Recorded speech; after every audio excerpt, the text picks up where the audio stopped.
नमस्कार दोस्तों। राष्ट्रपति, उपराष्ट्रपति, प्रधानमंत्री, लोकसभा, राज्यसभा, मुख्यमंत्री, राज्यपाल, उप मुख्यमंत्री, मंत्री परिषद, मंत्रिमंडल, विधानसभा, विधान परिषद, सर्वोच्च न्यायालय, उच्च न्यायालय, जिला न्यायालय, ये सारा का सारा ढांचा पढ़ने से पहले एक नजर डाल लेते हैं। हम आज समझेंगे भारत सरकार के अंग कौन कौन से हैं, या भारत का जो संविधान कॉन्स्टिट्यूशन बना हुआ है उनको किस तीन भागों में बांटा गया है। तो भारत सरकार के अंग ऑर्गेनाइजेशन ऑफ गवर्नमेंट तीन भागों में हम मुख्य रूप से बांटते हैं इसको, या भारत के संविधान को तीन भागों में हम बांट के पढ़ते हैं। सबसे पहले है लेजिस्लेचर, जिसको विधायिका या व्यवस्थापिका कहते हैं। एक है एग्जीक्यूटिव, जिसको कार्यपालिका कहते हैं, और एक है जुडिशरी, जिसको न्यायपालिका कहा जाता है। ये जो हमारा लेजिस्लेचर है, जिसको विधायिका या व्यवस्थापिका कहा जाता है, इसका काम है भारत सरकार में नियम कानूनों को बनाना और पुराने नियम कानूनों को दफनाना। नए नियम कानून बनाना, पुराने नियम कानूनों को बिगाड़ना किसका काम है? इस संस्था का काम है। तो इसका काम है, लॉ मेकिंग बॉडी है ये। पुराने नियमों को हटाना, संशोधन करना, कुछ काट छांट करना, जितने भी उस देश के अंदर, भारत देश के अंदर जितने भी नियम कानून बनाने से संबंधित काम है वो ये वाली संस्था करती है। विधान बनाना इसका काम है, कानून बनाना इसका काम है, इसलिए इसको विधायिका कहा जाता है। और ये जो नियम कानून ये संस्था ने बनाए हैं, उन नियम कानूनों को लागू करवाना किसका काम है? कार्यपालिका का नाम। इसका काम है कार्य का पालन करवाना। तो ये जो नियम कानून भारत सरकार में बने हैं, संसद में या हमारी विधानसभाओं में, इनको लागू करवाने का काम है कार्यपालिका का। और इसके अंदर जो इन नियम कानूनों को नहीं मानेगा उनको गिरफ्तार करना, पकड़ना भी इसी का काम है। और इसका काम केवल नियम कानूनों को लागू करवाना है, जो नहीं मानेगा उसको पकड़ना है। सजा देने का काम किसका है? जुडिशरी का है, न्यायपालिका का है। सजा देने का काम कार्यपालिका का नहीं है, सजा देने का काम हमने दिया है न्यायपालिका को। जो भी इन नियम कानूनों को तोड़ेगा, उनको जो भी संबंधित ऑर्गेनाइजेशन है, जैसे पुलिस है या इनकम टैक्स ब्यूरो है, सीबीआई है, ये सारी की सारी ऑर्गेनाइजेशन क्या है? इनको इंप्लीमेंट करवाती है नियम कानूनों को, और जो नहीं मानेगा उसको पकड़ लेगी। और सजा कौन देगी? हमारी न्यायपालिका। ऐसे समझो जैसे कोई अगर हेलमेट नहीं लगा के जाएगा तो 500 रुपए जुर्माना लगाया जाएगा। ये कौन बना रही है? ये वाली संस्था। जो हेलमेट नहीं लगाएगा उसको 500 रुपए जुर्माना लगाएगा, ये वाली संस्था। और ये काम करवाएगी कौन? जैसे आप गए रोड पे, हेलमेट नहीं लगा रखा, तो आपसे 500 रुपए का जुर्माना भरवाएगी कौन? हमारी पुलिस भरवाएगी। और अगर आप जुर्माना नहीं भरते हैं तो इसको पकड़ भी लेगी आपको, और उसको फिर सजा दिलवाएगी कौन? न्यायपालिका। न्यायपालिका उसको सजा सुनाएगी, भाई तूने 500 रुपए का जुर्माना नहीं भरा, अब तू 10,000 रुपए का जुर्माना भर, अब तू मेरे पास पहुंच चुका है। तो ये तीनों के तीनों अंग है। और अब हम इनको थोड़ा डिटेल में समझते हैं कि इनके अंदर क्या क्या चीज है। सबसे पहले हम समझते हैं विधायिका को। विधायिका या लेजिस्लेचर, हमारे देश में देखो अभी भी पैरेलल गवर्नमेंट चलती है, समांतर सरकार चलती है। एक तो केंद्र सरकार है और एक राज्य सरकारें हैं। अगर केंद्र सरकार की बात करें तो केंद्र सरकार एक है, और केंद्र सरकार में नियम कानून बनाने वाली संस्था का नाम है संसद या पार्लियामेंट। इसके दो हाउसेज है, दो सदन है। एक तो है लोकसभा, एक राज्यसभा। लोकसभा निम्न सदन है, लोअर हाउस है, और राज्यसभा अपर सदन है, उच्च सदन है।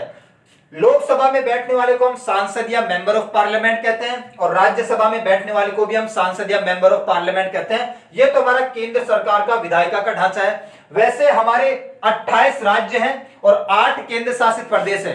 तो 28 राज्यों के अंदर क्या है? विधानमंडल है, और 2 केंद्र शासित प्रदेशों के अंदर क्या है? विधान मंडल है। ठीक है, तो सबसे पहले देखो, राज्य विधानमंडल के भी 2 सदन होते हैं। एक तो है राज्य विधानसभा और एक होता है राज्य विधान परिषद। इसको इंग्लिश में बोलते हैं स्टेट लेजिस्लेटिव असेंबली, और इसको बोलते हैं स्टेट लेजिस्लेटिव काउंसिल। जो मेंबर इसमें बैठते हैं विधानसभा में, इनको क्या बोलते हैं? Member of legislative assembly. Hindi में इनको बोलते हैं विधायक, इंग्लिश में एमएलए, हिंदी में विधायक। और जो लोग इस ऊपर वाले सदन में बैठते हैं इनको कहते हैं मेंबर ऑफ लेजिस्लेटिव काउंसिल, और हिंदी में इनको भी विधायक ही कहते हैं। तो इसको ऐसे समझो, member of legislative assembly, member of legislative assembly, और member of legislative council, member of legislative council. English में इसको एमएलए, इसको एमएलसी, हिंदी में इसको विधायक, इसको भी विधायक। लेकिन हर एक राज्य, हमारे भारत राज्य में वर्तमान में 28 राज्य हैं, हर एक राज्य के अंदर दोनों सदन नहीं पाए जाते हैं। केवल और केवल 6 ही राज्य ऐसे हैं भारत में जिनमें दोनों सदन पाए जाते हैं। वो 6 राज्य कौन कौन से हैं? जिनमें विधान परिषद पाया जाता है। एक तो है यूपी और बिहार, 2 का ज्वाइंट याद हो जाएगा।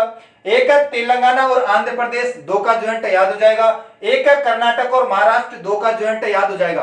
पहले 7 राज्य ऐसे थे जहां पर विधान परिषद हुआ करता था, लेकिन आपको पता है कि जम्मू कश्मीर जम्मू कश्मीर भी पहले इसमें आता था। जम्मू कश्मीर में धारा 370 हटाई थी 2019 में, तो विधान परिषद भी वहां से हटा दिया गया है। तो वर्तमान में भारत राज्य में 6 ही राज्य ऐसे हैं जहां पर विधान परिषद है। यूपी, बिहार, तेलंगाना, आंध्र प्रदेश, कर्नाटक और महाराष्ट्र। बाकी जो बचे 22 राज्य हैं वहां पर केवल और केवल विधानसभा ही पाया जाता है, विधान परिषद नहीं पाया जाता है। जैसे राजस्थान में केवल विधानसभा है, गुजरात में विधानसभा, हिमाचल प्रदेश में विधानसभा है, ठीक है, मध्य प्रदेश में विधानसभा है। तो ये हमारी राज्य सरकारें हैं, ये हमारी केंद्र सरकार है। केंद्र सरकार एक ही है, राज्य सरकारें 28 है, 28 तो राज्य है, और 2 केंद्र शासित प्रदेश ऐसे हैं जिनमें क्या है, विधान सभा है, दिल्ली और पौंडीचेरी। लेकिन मैं आपको यह भी बता देता हूं कि जम्मू कश्मीर के अंदर भी विधानसभा है, वो भले ही भंग है लेकिन है जरूर। तो 8 केंद्र शासित प्रदेशों में से हम बोलेंगे 3 के अंदर विधानसभा है, राज्य विधानमंडल है दिल्ली, पौंडीचेरी और जम्मू कश्मीर। तो ये हमारी विधायिका का ढांचा है। केंद्र सरकार में नियम कानून संसद बनाती है और राज्यों में नियम कानून राज्य विधानसभा बनाती है। उसके बाद हम आगे चलते हैं, कार्यपालिका के कौन कौन से चीज है। कार्यपालिका में भी दोनों है, केंद्र सरकार और राज्य सरकार। केंद्र सरकार की अगर हम बात करें तो इसमें 2 कैटेगरी में बांट सकते हैं, स्थायी और अस्थायी, टेम्परेरी और परमानेंट कार्यपालक कौन कौन से हैं। सबसे पहले हमारा राष्ट्रपति, उपराष्ट्रपति, प्रधानमंत्री और मंत्रिपरिषद। ये क्या है, ये हमारी कार्यपालिका के अंग हैं। देखो, प्रधानमंत्री और मंत्रिपरिषद ये 2 ऐसे लोग हैं जो क्या है, ये कार्यपालिका का भी हिस्सा है और विधायिका का भी हिस्सा है। हमारे प्रधानमंत्री और मंत्रिपरिषद, ये सफेद वर्दी वालों का ग्रुप विधायिका का भी हिस्सा है और कार्यपालिका का भी हिस्सा है, दोनों का हिस्सा माना जाता है। तो राष्ट्रपति का काम क्या है, देश में नियम कानूनों को लागू करवाना। उपराष्ट्रपति का काम क्या है, नियम कानूनों को लागू करवाना। प्रधानमंत्री का काम क्या है, नियम कानूनों को लागू करवाना। मंत्रिपरिषद, काउंसिल ऑफ मिनिस्ट्री का क्या काम है, नियम कानूनों को लागू करवाना। ये जो प्रधानमंत्री है ये भी एक मंत्रिपरिषद का हिस्सा है। मंत्रिपरिषद में फिर 3 कैटेगरी आ जाती है, एक तो होते हैं कैबिनेट मिनिस्टर, एक होते हैं उप मंत्री और एक होते हैं राज्य मंत्री। तो प्रधानमंत्री भी कैबिनेट मंत्रियों का ही एक आदमी है, और क्योंकि ये सबसे बड़ा मंत्री है तो इसके आगे क्या लग जाता है, प्रधानमंत्री लग जाता है। उसके बाद स्थायी की अगर हम बात करें, देखो टेम्पररी क्यों बोलते हैं, अस्थायी क्यों बोलते हैं, ये तो हर 5 साल में चुने जाते हैं ना। टेम्पररी है, कोई भी आ जाएगा 5 साल में, लेकिन स्थायी में अगर बात करें तो हमारा सारा का सारा सरकारी ढांचा, हमारा जो भी सरकारी ढांचा, जितने भी सरकारी अफसर हैं, ब्यूरोक्रेसी और हमारे गवर्नमेंट ऑफिशियल, ये सारे के सारे क्या है, स्थायी में आते हैं। वैसे राज्यों की अगर हम बात करेंगे तो राज्यों में अस्थायी और स्थायी 2 कैटेगरी में बांट सकते हैं। अस्थायी में कौन से, जैसे देश का मुखिया राष्ट्रपति है, वैसे राज्य का मुखिया कौन होता है, राज्यपाल। तो राज्यपाल, मुख्यमंत्री, मंत्रिपरिषद, मुख्यमंत्री मंत्रिपरिषद का ही एक क्या है, हिस्सा है। मुख्यमंत्री एक मंत्री ही तो है, सभी मंत्रियों का ये हेड है, इसलिए इसको मुख्यमंत्री बोल देते हैं। तो अस्थायी में ये भी सारे के सारे 5 साल में चुने जाते हैं। इनका काम भी क्या है, राज्य में कार्य को अंजाम देना, इंप्लीमेंट करवाना।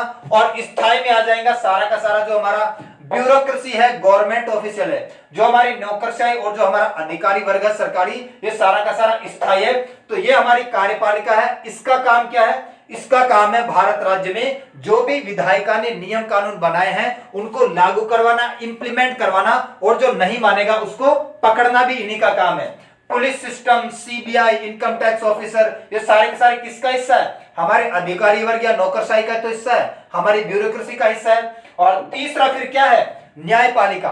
न्यायपालिका का काम क्या है, जो नियम कानून विधायिका ने बनवाए हैं उनको लागू करवाने का काम कार्यपालिका था, और कार्यपालिका ने जिन लोगों को पकड़ा था जो नियम कानूनों को फॉलो नहीं कर रहे हैं उनको न्याय देने का काम किसका है, हमारी न्यायपालिका का है, जुडिशरी का है। तो जुडिशरी का भी एक स्ट्रक्चर है।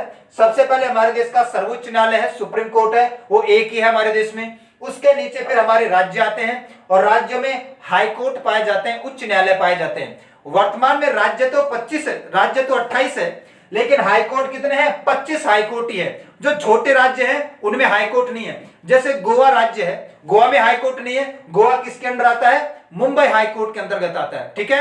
अरुणाचल प्रदेश है, अरुणाचल प्रदेश का भी हाई कोर्ट नहीं है, ये किसके अंदर आ जाएगा, असम का जो गुवाहाटी हाई कोर्ट है ना, इसके अंतर्गत आ जाएगा।